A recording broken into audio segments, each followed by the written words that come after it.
This year marked Algiers' tricentennial. Yet in a Fox 8 Defenders report, we showed you a grand city-owned building with deep ties to the area's history that's been vacant and deteriorating for years. Why just let it sit there for 14 years and not even secure it? While Algiers didn't flood in Katrina, Toro Shakespeare, a former nursing home and almshouse, suffered roof damage, and the building wasn't properly secured, left open to the elements and vandals. I really believe that the city is not good stewards of buildings.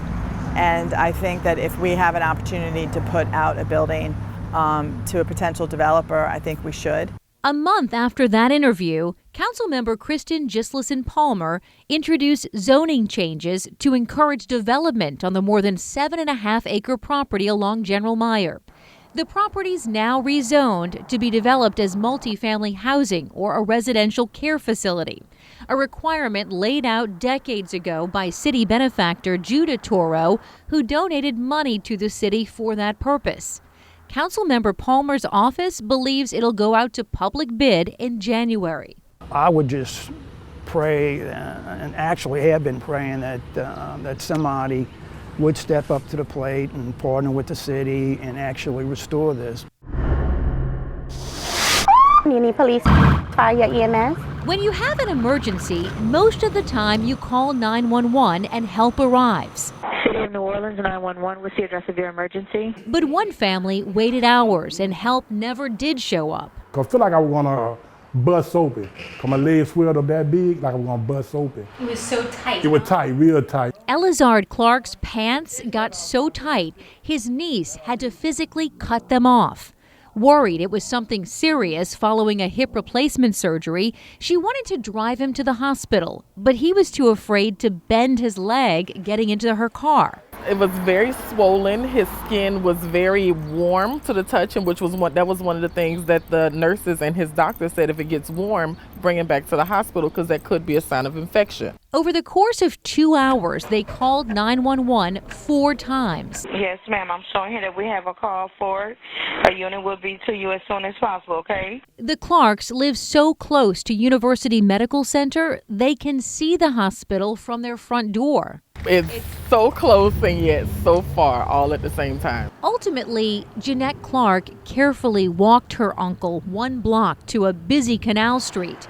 They crossed 6 lanes of traffic on Canal and a streetcar line, and then walked another block to the ER entrance.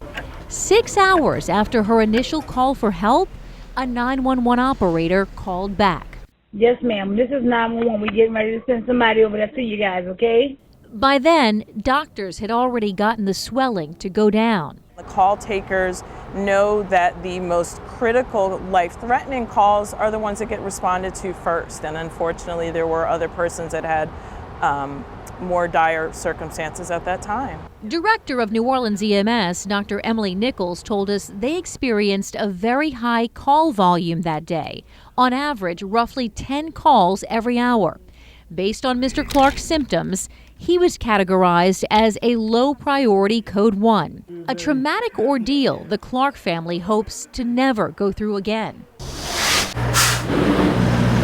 Sometimes trapped in their own driveways, frustrated neighbors turn to the Fox 8 Defenders for help with a problem some say has plagued a Jefferson Parish neighborhood for years. Rush hour in the morning, they're delivering.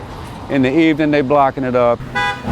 Along St. George Avenue in Old Jefferson, one side of the road is residential, the other side commercial. Most of the truck activities happening at the Kerner Company's distribution center, where delivery trucks have to back in to load or unload. At times, truck drivers use the road for parking.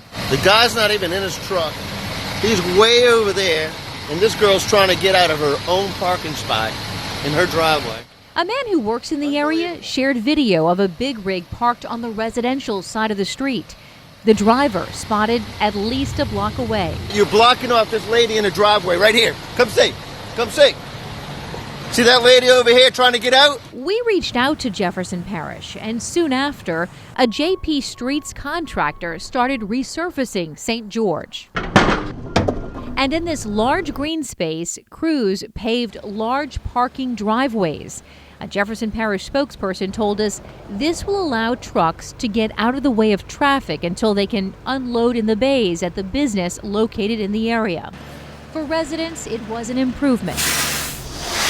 In a manicured New Orleans East neighborhood where most take pride in their property, we have like 200 buildings in this neighborhood, right? And this is the only eyesore. One home stood out. Among the weeds and tall grass, we found a riding lawnmower, a couple of wheelchairs, a walker, kitchen chairs, an old stereo speaker, and old tires, dozens of them spilling onto the street. The Ivy Lane front lawn looked like a junkyard. At one point, he had 300 tires stacked up neatly across his entire front lawn. I knocked on the homeowner's door to get answers. Hi, sir. Shelley with Fox 8. Yes. We're just wondering, what you're doing with all this stuff in the front yard. Oh, I called the city to pick them up for sanitation. Okay, and that's who I'm waiting on. So I would advise you, to please exit off my property. The home's in Councilmember Cindy Wynn's district. Minutes after reaching out to her, members of her staff pulled up to the home, and they explained City Services has cleaned the property in the past. We got to work with the property owner. He's the one that is bringing these used tires to the neighborhood, and we got to be able to give him the resources to help him to understand what he's doing is not healthy for the entire community. 1 week after we visited the neighborhood, you can see a lot of the junk has been cleaned up, and most of the tires are off the street. We counted only about 4 at the curb. Travel I-10 through New Orleans, and you'll drive right past what one homeowner calls a dangerous house. Linda Johnson's scared even in her own living room. It was a tractor rig 52 feet long. He had a trail on his back. A big rig headed east on I-10, where the speed limit's 60 miles per hour, plunged off the interstate, across the service road, and into Johnson's garage and driveway where she was sitting in her car. That's her vehicle pinned between the truck and her daughter's car. Her injuries included a cracked pelvis. That accident was the first of 4 tragedies at her home in the last 10 years. The most recent accident this year may have been the worst one yet. Everything was on that back wall, the bricks, the entertainment, the TV, everything plunged on them. Her son and a friend were in their living room when the driver of a pickup truck says someone cut him off on the interstate. He was in the house, him.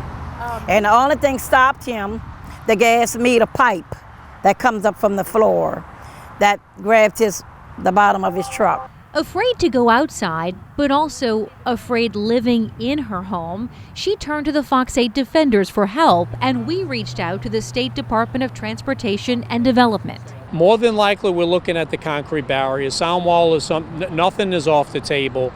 We are looking at devices that could provide protection where it's needed. Residents who live along other stretches of I-10 tell us concrete barriers have provided an added layer of protection. For the Fox 8 defenders, Shelley Brown, Fox 8 Local First.